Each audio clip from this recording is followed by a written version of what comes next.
बोललास? क्या बोला मैं? काय बोललास? क्या बोला? मराठीमध्ये बोल ना. मराठी मध्ये क्या? So hello friends, I am back here again. आज मुझे फाइनली ये टॉपिक पे मतलब लगे हाथों मुद्दा आ ही गया। ओके, तो हम क्योंकि ज़्यादातर मुझे सामाजिक मुद्दों पे बात करना पसंद है, तो मैं मतलब मुझे मिल ही जाते हैं। अभी तक तो मुझे टॉपिक नहीं मिल रहा था, अब मुझे लग रहा है कि बहुत सारे टॉपिक मिल रहे हैं। ओके, तो अभी फ़िलहाल मुंबई में जो हिंदी भाषी मराठी भाषा के ऊपर जो विवाद हो रहा है, तर मी तुम्हाला एक सांगते। मी एक हिंदी भाषी आहे, ठीक आहे, पण स्टील मी मराठी खूप चांगली बोलते. खूप चांगली ॲज इन पीपल. मी घाबरते की मला बोलायला नाही येत, पण स्टील माझी एक बॉस होती, ती पण महाराष्ट्रीयन होती आणि माझं सरनेम पाठक आहे, म्हणून मी म्हणजे लाईक मराठीमध्ये पण पाठक आहेच. तर तिला माहीतच नाही पडलं की मी हिंदी भाषी आहे. ओके, तिला वाटलं की मी मराठीच आहे. ओके, तर फ्लैशबैक, मैंने मराठी क्यों सीखी? ठीक है, तो जब मैं 12th क्लास में थी तो हम हमारी क्लासेस में मैक्सिमम सारे मराठी लोग ही थे। तो मतलब किसी ने ऐसे ही प्लान बनाया कि साढ़े माड़े तीन, उस ज़माने में साढ़े माड़े तीन एक मराठी मूवी रिलीज हुई थी। सो आई थिंक, मुझे तो ईयर भी याद नहीं है मैंने कब अपनी 12th की थी। बहुत साल हो गए। वो साढ़े माड़े तीन मुझे मतलब ऑनेस्टली स्पीकिंग मैंने कीवर्ड्स पकड़ के ही सीखा, देखी मूवी। ठीक है, मुझे कुछ समझ में नहीं आया। लेकिन लेकिन उस साढ़े माड़े तीन मूवी से मुझे कीवर्ड की वजह से भी हंसना आ रहा था, वो इतनी कॉमेडी मूवी थी। वो मूवी देखने के बाद मुझे पता नहीं क्यों मराठी मूवीज का क्रेज लगा। ओके, और जितनी एक मराठी इंसान ने मूवी मराठी नहीं देखी होगी, उतनी मूवी मैंने देखी हुई है। काकस्पर्श, डोंबिवली फास्ट, मी शिवाजी राजे भोसले बोलतोय, लालबाग परळ, आणि म्हणजे N number of movies. Sindhutai Sapkal माझी आयडल है। सो हमने क्यों नहीं सीखी मराठी? मैंने तो चलो सीख ली, बट स्टिल हम हिंदी भाषी ने मराठी क्यों नहीं सीखी? तो अगर गाइस आप ये वीडियो जितने ज़्यादा लोगों तक शेयर कर सकते हो, पहुंचा सकते हो, तो प्लीज़ हम हिंदी भाषियों का एक ये साइड भी समझाओ। हाँ, बहुत सारे लोग, मुझे नहीं लगता मुंबई में कोई एरोगेंट होके भाषा नहीं सीखना चाह रहा या मराठी की डिसरिस्पेक्ट करके मराठी नहीं सीखना चाह रहा। इन इस एक बात के पीछे मराठी लोगों का बहुत बड़ा हाथ है। और वो हाथ क्या है कि ये इतने बाहें फैला के हमारा वेलकम करते हैं, हिंदी भाषियों का वेलकम करते हैं, कि एक बार कोई इंसान मुंबई आ जाए ना, वो मतलब उसको कभी अपने घर की कमी महसूस ही नहीं होती। मुंबई उसका अपना घर बन के रह जाता है। तो आप इतने अच्छे हो यार, तो आप ये सब चीजें मत करो कि का मराठी का नाही बोलतोय। तिला आणि त्याला या व्हॉट एव्हर जेंडर स्पेसिफिक, त्याला काही कधी गरज पडलीच नाही, तुम्ही कधी गरज पडून दिलाच नाहीये, कारण की एवढे चांगल्या प्रमाणे तुम्ही। आणि आय यूज टू से की लाईक मुंबईमध्ये तुम्ही जर कोणाला एकालाही ॲड्रेस विचारला ना, किसी एक बंदे को भी आप मराठी मतलब किसी एक बंदे को भी एड्रेस पूछोगे, और अगर if you are on platform कि अगर तीन चार लोग खड़े होंगे, वो तीन चार लोग तो बताएंगे ही बताएंगे, लेकिन जो एक कोई उस दिशा में जा रहा होगा जहां आपको जाना होगा, वो लिटरली आपको उस लोकेशन तक छोड़ के आएगा। This is Marathi. मैं बाला साहब ठाकरे की इतनी मतलब मैं बाला साहब ठाकरे गुजर गए थे जब मैं छोटी ही थी। आई थिंक मैं 5th स्टैंडर्ड में कुछ थी। बट जब मेरे पापा ने बाला साहब ठाकरे के बारे में बताया, मैं उनकी फ़ैन हो गई। जब 1991 में दंगे वगैरह हुए थे, तो उन्होंने लाइक बहुत हिंदुओं को प्रेरित किया वगैरह वगैरह। और उस दंगे के सिचुएशन में मेरे डैड भी फंसे हुए थे, पुलिस की गाड़ी ने उनको एक लोकेशन से दूसरी लोकेशन पे छोड़ा। सो आई रियली रिस्पेक्ट बाला साहब ठाकरे। अब जो आपको मराठी के बारे में भड़काया जा रहा है, कुछ लोग हैं जो, और ये आपको भी पता है कि दुनिया में कौन एक दूसरे को प्यार से रहते हुए नहीं देखना चाहता। उनके बच्चे फॉरेन में पढ़ते हैं, ठीक है। मैंने बहुत सालों तक एनजीओ में काम किया है। मैंने मुंबई की स्लम एरियाज़ में काम किया हुआ है, धारावी, घाटकोपर, मतलब हर जगह पे जहाँ पर भी स्लम एरियाज़ है, ठीक है, तो मैं मुंबई की रग रग से वाकिफ़ हूँ, और मराठी बच्चों से मुझे बहुत ज़्यादा हमदर्दी है, क्योंकि क्या होता है ना, मराठी या हिंदी, कोई भी भाषा जो वर्नाकुलर मीडियम है, ठीक है, कोई भी भाषा ले लो, बच्चे बेचारे उस भाषा में पढ़ते तो हैं, ठीक है, लेकिन क्या होता है कि वो मातृभाषा का एक जो एक्सेंट है आपकी जुबान पे आ जाता है, या फिर आप इंग्लिश ठीक से नहीं बोल पाते, ठीक है। और जब आप इंग्लिश ठीक से नहीं बोल पाते हो तो आपके बच्चे बेरोजगार रह जाते हैं, क्योंकि सी मराठी बोल, that is okay, you have to respect your language, everyone respect everyone's language and their own language, okay, but we can not deny the fact, हम उस फैक्ट को डिनाई नहीं कर सकते कि आज की डेट में अगर हमें एक लेवल पे खड़े होना है चार लोगों के बीच में, तो हमको हर भाषा का ज्ञान होना ज़रूरी है, मतलब जो मेन भाषा से कोर है, इंग्लिश, हिंदी, मराठी। दूसरा, sorry to mention this, but आप ये जो मराठी मराठी पे आम लोग लड़ रहे हैं, आपकी जो हीरोइन है मुंबई पुणे मुंबई की, जो सई सई उसका सरनेम नहीं मुझे पता, बहुत अच्छी हीरोइन है सई, वो हिंदी मूवीज में काम करने के लिए सीरीज वगैरह सब कर रही है। तो आप कैसे कैसे अपने क्यों लड़ रहे हो, मतलब कैसे लड़ोगे, वो तो छोड़ो, लड़ क्यों रहे हो। हर किसी को जहाँ अपॉर्चुनिटी मिलती है, अब उसको अपॉर्चुनिटी हिंदी मूवीज की लगी होगी, उसने कर लिया, so she is not disrespecting her own language, और हिंदी को ज़्यादा रिस्पेक्ट कर रही है, वैसा कुछ नहीं है। और दूसरी चीज़ की, ठीक है, मराठी नहीं आती, बट क्या उन्होंने आपको कभी तकलीफ दी? मुद्दा ये सही है कि इतने साल रहते हो आप वहाँ पे, सीख जाना चाहिए, ठीक है, लेकिन भाई मैं खुद इतने टाइम से एक लैंग्वेज सीखने की कोशिश कर रही हूँ। सादा अपन मराठी के ही बारे में बात कर लो, आज ही हम लोग की क्लास चल रही थी and that sir is like Hindi में बात कर रहा था। एक लड़की ने ये टॉपिक पे मेंशन किया कि हाँ, सब लोग उठ छूट आ जाते हैं क्लास में, इंग्लिश में पढ़ाने लगते हैं, किसी को समझ रहा है किसी को नहीं समझ रहा है, बस चालू है इन लोगों का। वो लड़की को इंग्लिश आती है बट स्टिल उसके दिमाग में प्रोसेस नहीं होती है, क्योंकि हमको एक जो मदर टंग होती है ना, मातृभाषा जो होती है, उसकी इतनी आदत लग गई होती है। सेम विथ मी, मैं हिंदी भाषी हूँ और मैं हिंदी मीडियम से ही पढ़ी हूँ, तो मुझे खुद इंग्लिश सीखने में भी ज़माने लग गए कि हाँ, और अभी भी वो कॉन्फिडेंस नहीं आया है कि मैं उतना, मतलब किसी सोबो से बात कर लूँ या किसी सेलिब्रिटी का जाके वो एक्सेंट में बात कर लूँ। तो मीन्स लाइक कुछ चीज़ें ऐसी होती कि जो आप नहीं सीख पाते यार, नहीं सीख सकते, चाह के भी नहीं सीख सकते। अब वो केरलाइट भी लड़ रहे हैं, केरला में आना है तो केरला में बात करना पड़ेगा भाई। We respect your language. मैं तो पूरी दुनिया भर के गाने सुनती हूँ, केरला का भी प्रियतमा प्रियतमा गाना बीच में इसका बहुत हिट हो गया था, मैं वो भी सुनती हूँ। मैं तो रशिया के गाने सुनती हूँ, मैं स्पेन के गाने सुनती हूँ, मैं पूरी दुनिया के गाने, समझ कुछ नहीं आएगा बट मुझे अच्छे लगते हैं। सो मोरल ऑफ द स्टोरी कि मुंबई के लोग आप बहुत अच्छे हो, बहुत बहुत बहुत ज़्यादा अच्छे हो, जिसको ना एक बहुत शब्द भी बहुत छोटा है, वो पूरी दुनिया भी समाज है, उतने अच्छे हो आप लोग। तो प्लीज़ इस तरीके से ना, एटलीस्ट हमारी मुंबई को यार, मेरी मुंबई को, हमारी मुंबई को गंदा मत करो प्लीज़। क्योंकि मुंबई में लोग आते हैं, हाँ कुछ लोग वहाँ गंदगी भी फैला रहे हैं जो बाहर से लोग आते हैं, मैं बहुत अगेंस्ट हूँ। मैक्सिमम भैया कम्युनिटी के लोग आते हैं, सच में आधे छेड़छाड़ जो भी मेरे से, मतलब आज तक हमने जो देखे हैं, हमारे साथ भी होते हैं ऐसे किस्से, मैक्सिमम लोग भैया लोग ही करते हैं यार। तो आई अग्रीड कि आप लोगों का गुस्सा जायज़ है कि गंद फैला रखी है पर्टिकुलर कम्युनिटी ने, बट उनका कुछ नहीं कर सकते यार। अब वो भी बेचारे आके बस गए हैं, एक ज़माने से तो बस गए हैं, अब उनके भी बीवी बच्चे यहाँ पढ़ रहे हैं, वो तो जा नहीं सकते। और मुंबई है ही सपनों का शहर जो सबको सपने देती है, और खाने को दो वक्त की रोटी भी देती है, वड़ा पाव भी देती है। तो भाई मत करो यार, वो अपनी माँ है, अपनी धरती है, अपनी जन्मभूमि कर्मभूमि सब है वो, उसको गंदा मत करो।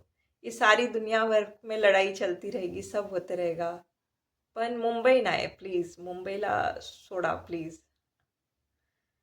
सो yeah, this was my feeling. Guys please do comment, subscribe, share. मैंने अभी रिसेंटली चैनल फॉलो शुरू किया है और मुझे इतना ज़्यादा आता भी नहीं है ये सारी टेक्नोलॉजीज़ का, तो मैं जैसे तैसे बस अपनी रियल फीलिंग्स शेयर करना चाहती हूँ लोगों के साथ में. तो प्लीज़ ये वाला मैसेज तो एटलीस्ट जितने ज़्यादा लोगों तक आप पहुँचा सको पहुँचाओ please. Thank you so much. Love you all Mumbaikar and thank you. सच में कुछ नहीं बोल सकते कि उस ज़माने में. एक और इंसिडेंट मैं शेयर करना चाहूँगी. सीरियसली ये तो बहुत बड़ा इंसिडेंट है. सो मुंबई की एक स्पिरिट ये भी देखो आप. मेरे पापा 90s की बात होगी, तब ट्रेन में तो रश हमेशा से बॉम्बे में रहा है. तो हमारी कोई रिलेटिव आई थी, उनकी सर्जरी होनी थी. ओके. एंड तब मेरे पापा उल्लासनगर में रह रहे थे. ओके. इनकी सर्जरी होनी थी, ये कहीं से मतलब जा रहे थे, आई डोंट नो, CST वगैरह कहीं से. ये अब वो लेडी को तो स्टिचेस लगे हुए हैं और वो लेडी गांव से आई हुई थी, तो उसको कुछ पता नहीं था. पापा और जो वो हस्बैंड, मतलब मेरी मौसी के बच्चे हैं शायद से, वो ऐसे कोई रिश्ते में लगते हैं. तो वो दोनों मियाँ बीवी और मेरे पापा, मतलब ये 3 लोग हैं. ओके. 2 mail 1 lady. लेडी को टाके वाके लगे, स्टिचेस लगे हैं. ओके. अब ये लोग ट्रेन में रश है करके प्लेटफॉर्म पे खड़े रहे. 1 ट्रेन 2 ट्रेन ऐसे करके 1-1.5 घंटा प्लेटफॉर्म पे खड़े. अब वहाँ की औरतों ने ये नोटिस किया, ठीक है, कि ये लोग क्यों ऐसे खड़े, क्यों नहीं चढ़ रहे, क्या दिक्कत है. तो फिर पापा से पूछा होगा या जो भी इंसिडेंट हुआ है, तो पापा ने बताया कि देखो ये गांव से आए हुए हैं और अब वो लेडी का ऑपरेशन हुआ है, तो अब कैसे इनको ट्रेन में चढ़ाएं. तो वो लेडीज ने, मुंबई सो गुड यार, मुंबई सो गुड. वो लेडीज ने बोला देखिए, जो इनके हस्बैंड है आप उनको लेडीज डब्बे में हमारे साथ चढ़वाइए, हम इनको जगह अरे घुसा देते हैं ट्रेन में, क्योंकि मुंबई में ट्रेन में घुसना ही एक सबसे बड़ा टास्क है. इन औरतों ने मेरी वो मौसी की लड़की को ट्रेन में चढ़ाया, सोने के लिए जगह दी. बॉम्बे में ट्रेन में सोने के लिए जगह नहीं मिलती है भाई, बैठने को भी नहीं मिलती है. वो लेडी को सोने के लिए जगह दी, ठीक है. जो उसके हस्बैंड थे उनको गेट पे खड़ा, तो पापा बोले पुलिस वुलिस कुछ आ जाएगी लेडीज डब्बे में. बोले हम है ना, हम बात करेंगे, पुलिस आएगी हम बोलेंगे हमने खड़ा रहने दिया है. इन लोगों ने वो बंदे को इतना सपोर्ट करके उस गेट पे, और मेरे पापा उसी गेट के बाजू, मतलब एक डब्बे के बाजू में दूसरे डब्बे में वो विंडो से देख पा रहे हैं जहाँ से जेंट्स डब्बा कनेक्टेड होता है. मुंबई वालों को समझ जाएगा. तो वो ट्रेन से देख रहे कि ये लोग सही सलामत है करके, और जो स्टेशन आएगा तो हमने उतरना है वहाँ पर. तो ये है भाई मुंबई, ये है रियल मुंबई. तो ये उस तरीके से उन औरतों की सपोर्ट की वजह से ऐसे घर पहुँचे. एक इंसिडेंट मेरे साथ हो गया था, मैं बाई मिस्टेकन, मतलब पीक आवर्स में गलती से ही मैं जेंट्स डब्बे में चढ़ गई. ठीक है. अब मुझे पता है भाई जेंट्स डब्बे में तो बैंड बज जानी है, ठीक है. पीक आवर्स में आप बिलीव नहीं कर सकते हो, पीक आवर्स में इन लोगों ने मुझे कुर्ला, कुर्ला मुंबई वाले समझ जाओ, कुर्ला जैसी जगह पे 1-2 मर्द जो साइड में खड़े थे डोर पे, उन लोगों ने मुझे ऐसे सर्कल बना के घेरा करके मुझे प्रोटेक्ट किया. दीदी तुम्ही उतरा, आम्ही सांभाळतो त्यांना. ठीक है. इन लोगों ने पूरे क्राउड को साईड से निकाला की लेडी से बोलून, आणि मला म्हणजे उतरायला जागा दिली. मैं यार हिंदी बोलती हूँ ताकि ज़्यादा से ज़्यादा लोगों को समझे कि मुंबई क्या है.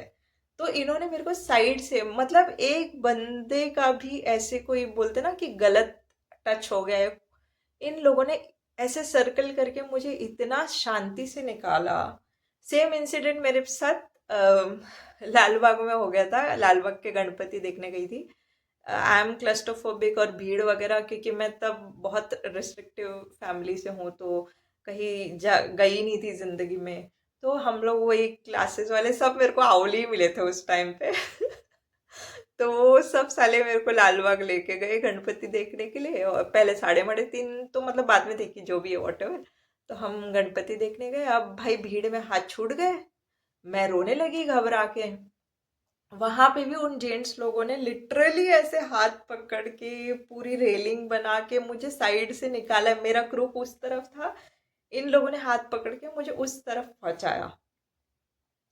तो भाई मुंबई के जो हमारे एक्सपीरियंसेस है ना, मतलब यार हम तो बॉम्बे ही बोलते हैं बट चलो, मुंबई के जो एक्सपीरियंसेस है ना वो इतने इतने ज़्यादा कूल एक्सपीरियंस है। तो मुझे ना ये जो सब चीज़ हो रही है ना बहुत तकलीफ देती है, मुझे रोना आता है अंदर से कि वो हमारी मातृभूमि, जन्मभूमि, कर्म जो भी बोलो यार, वो हमारी माँ है, बॉम्बे हमारी माँ है। उसको मत गंदा करो यार, रिक्वेस्ट है, हाथ जोड़ के विनती है कि उसको गंदा मत करो प्लीज प्लीज। अजून एक सिच्युएशन मेन्शन करायचं आहे मला. म्हणजे एकदा काय झालं होतं की गणपती, हिंदी बोलते हैं सॉरी, मैं ये हिंदी इसलिए बोल रही हूँ कि हमारी मुंबई के बारे में पूरी इंडिया को पता चलना चाहिए, ताकि अगर कोई भी दुनिया का इंसान हिंदी भाषी देख रहा हो तो उसको पता चलना चाहिए कि हमारी मुंबई, आमची मुंबई काय है. ओके. तो एक मेरे ना मतलब ऑफिस में, सो मैं ठाणे में काम कर रही थी, तो ऑफिस में एक बंदी को गणपति जी की मूर्ति चाहिए थी, बट उसको एकदम मतलब साईं बाबा के उसमें अवतार में चाहिए थी।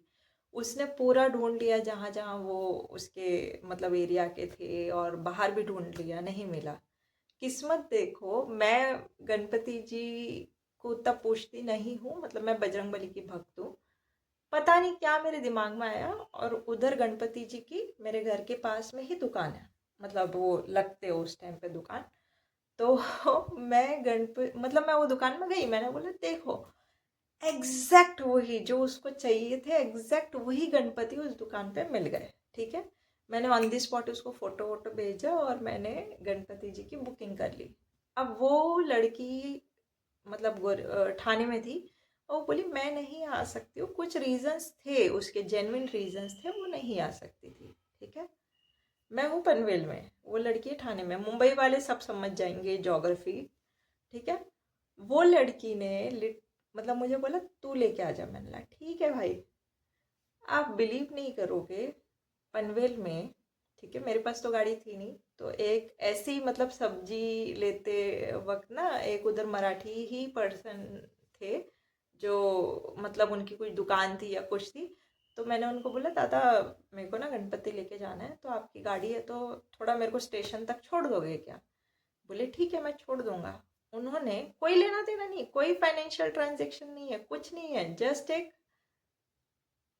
मराठी माणसाची विशेषता आणि बिहेवियर, चांगला बिहेवियर,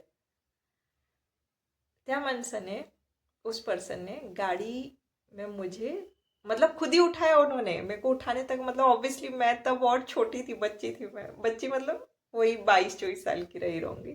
तो बहुत पतली दुबली नाटी सी, पता ही है कैसे रहते हैं उस टाइम पे।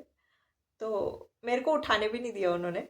ठीक है, उन्होंने गणपति गाड़ी में डाले, गाड़ी से लेके स्टेशन से प्लेटफॉर्म तक। अब मैं ठाणा की गाड़ी में बैठ गई, शाम को 6:30 बजे की कुछ गाड़ी थी, शाम की बात है ये। मैं गाड़ी में बैठ गई, मैं बैठी माल डब्बे में। ठीक है,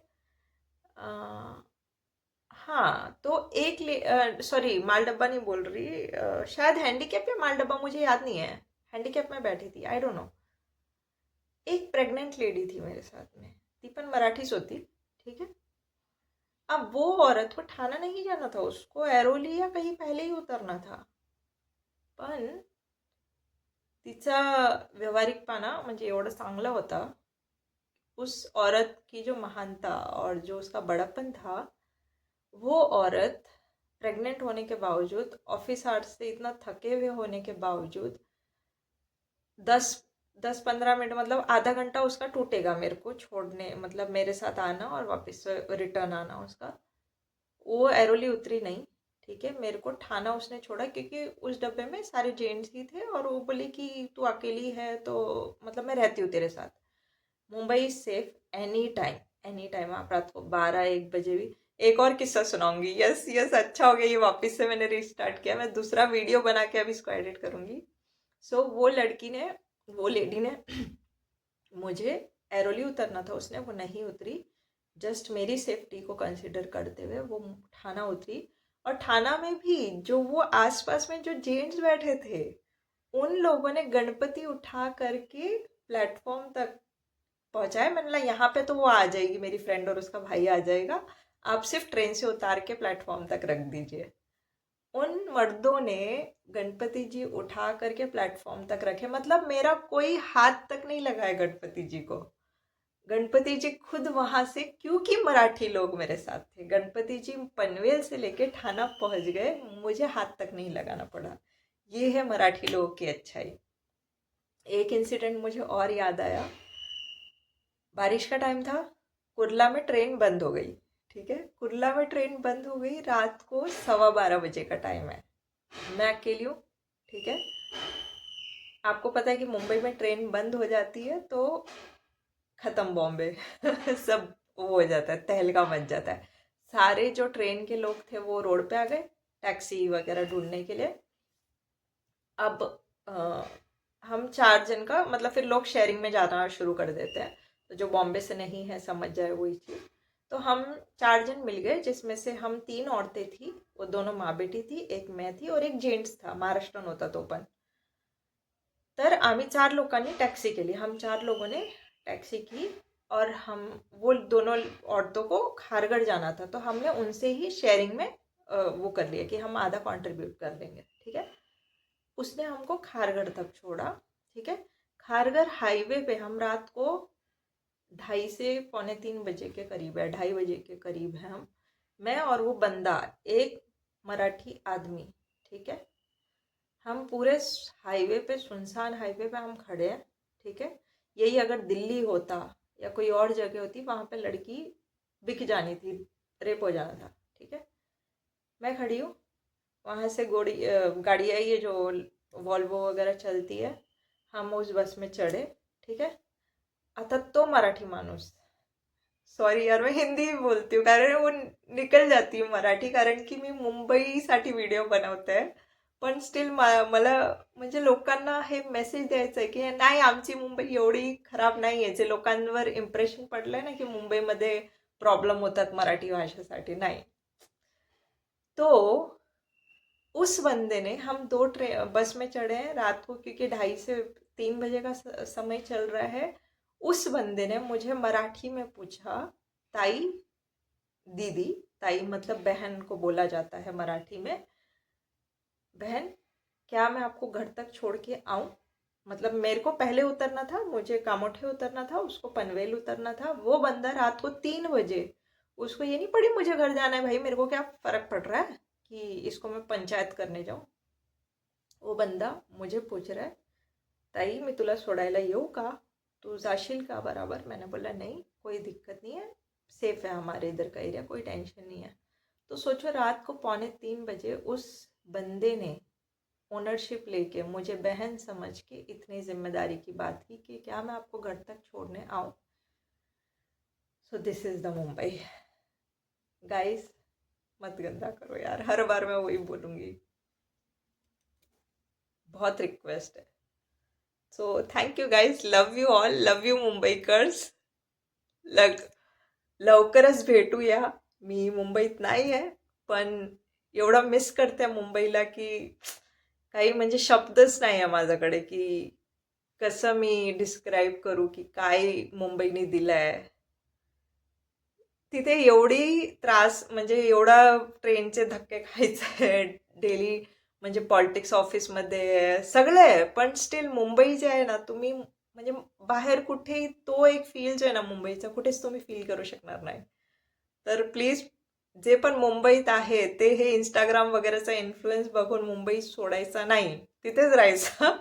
हाँ, मुझे don't get in it wrong way कि मैं लोगों को भड़का रही हूँ, नहीं नहीं भाई, मुंबई बेस्ट है। वो घबरा के कि अरे, क्योंकि मेरे हेल्थ इश्यूज हो गए थे तो मैंने कुछ 2-3 साल पहले मुंबई छोड़ दिया था, बट अब जो पश्चाताप मुझे हो रहा है उसकी कोई भरपाई नहीं है। अब बस एक एक दिन काट रही हूँ कि कब मैं जल्द से जल्द मुंबई आ जाऊँ, तो yes, finally love you all.